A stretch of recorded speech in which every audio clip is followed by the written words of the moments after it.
I appreciate you joining me today. We're going to be looking at the feeding of the 5,000. Our hymn today is called The Feeding of the 5,000. Beyond Bethsaida's borders, the weary Savior went to rest with his disciples before the day was spent. But eager people hasten the Son of Man to seek, the poor and heavy laden desire to hear him speak. Appreciate it, Lee. Verse 2. With patient love he taught them till shadows fell at eve, but all the people hungered, he did not make them leave. His heart with pity melted. How many loaves have ye? He said to the disciples, and bade them go and see. A little lad among them his loaves and fishes spared, but Jesus blessed and brake them, and all the bounty shared. With only this provision, which Jesus blessed and brake, they fed the hungry thousands that day beside the lake. So bring your all to Jesus, however poor or small. Come hasten now to bring it with the little lads and all.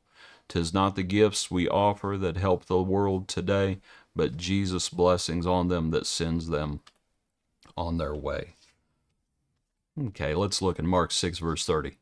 Then the apostles gathered to Jesus and told him all things, both what they had done, what they had taught. And he said to them, Come aside by yourselves to a deserted place. There was so much going on. They were just weary. Didn't even have time to eat. So as they go to a deserted place in a boat by themselves, the multitude saw them and actually arrived before them and came together, kind of met them on the other side. Jesus, when he came out, he saw a great multitude. He's moved with compassion for them because they were like sheep not having a shepherd. So he began to teach them many things. When the day was now far spent, his disciples came to him and said, This is a deserted place, and already the hour is late. Send them away, that they may go into the surrounding country and villages, and buy themselves bread, for they had nothing to eat. But he answered and said to them, You give them something to eat. And they said to him, Shall we go and buy 200 denarii worth of bread, and give them something to eat? But he said to them, How many loaves do you have? Go and see. When they found out, they said, 5 and 2 fish. And then he commanded them to make them all sit down in groups on the green grass. So they sat down in ranks, in hundreds and fifties. So when he had taken the 5 loaves and the 2 fish, he looked up to heaven, blessed and broke the loaves, and gave them to his disciples to set before them, and the 2 fish he divided among them all.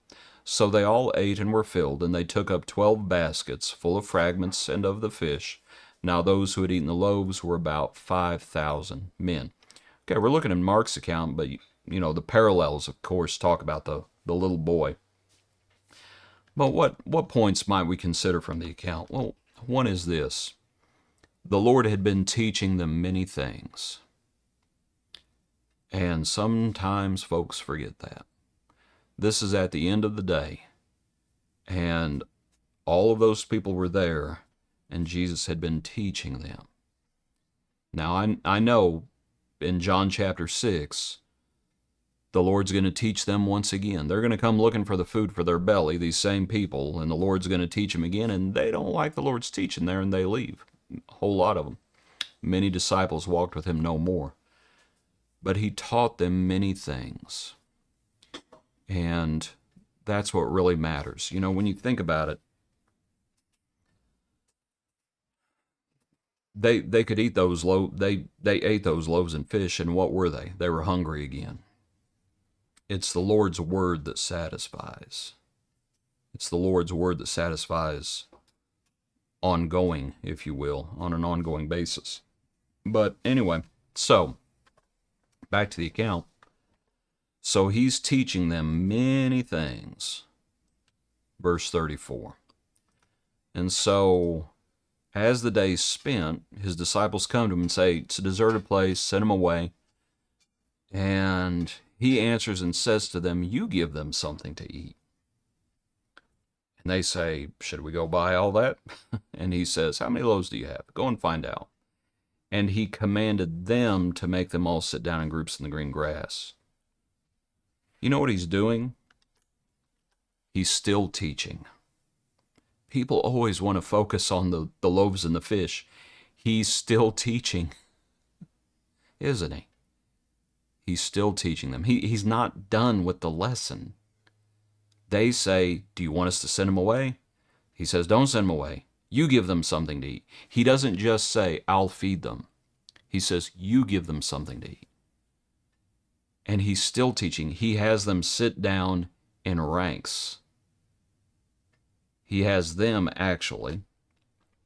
He commanded them to make them all sit down in groups on the green grass. Verse 39. He's still teaching. People get caught up in the miracles, and they forget what the miracles were meant to do. They were meant to confirm the word. He's still teaching. Now, even though he's teaching, of course, each one of them is eating as much as they want. You know, he's still teaching, and I think even more specifically, he's teaching the apostles. Make them sit down.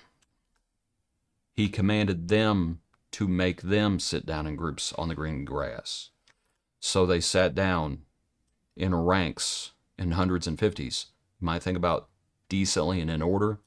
He took the 5 loaves and the 2 fish. He looked up to heaven, blessed, broke the loaves, and gave them to his disciples to set before them. So they all ate and were filled. And they took up 12 baskets. 12 apostles, 12 baskets.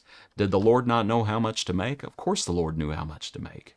Well, why is there so much left over? What do you think? He's still teaching them. He's trying to teach them. Now, whether they pick up on it or not, that's a whole other story. I know later on, it actually might be after this account, where they get into the boat and he starts talking about, he says, beware of the leaven. And they say, oh, it's because we didn't take any bread with us. Whether people understand it or not, that's another issue. Whether all these 5,000 here understand it or not, that's a whole other issue. But he's teaching that he has taught them, and he is teaching them. And more pointedly, he's trying to teach the apostles. Remember, they're trying to get away themselves. They were weary. That's how the whole account starts. They were weary. There's many coming and going, and they didn't even have time to eat. And so they try to get away to a deserted place, but the multitude saw them. The apostles gathered to Jesus and told him all things, both what they had done and what they had taught. And the Lord has more lessons for them. Appreciate you. Hope you have a good day. Join us tomorrow for another portion of our daily praise.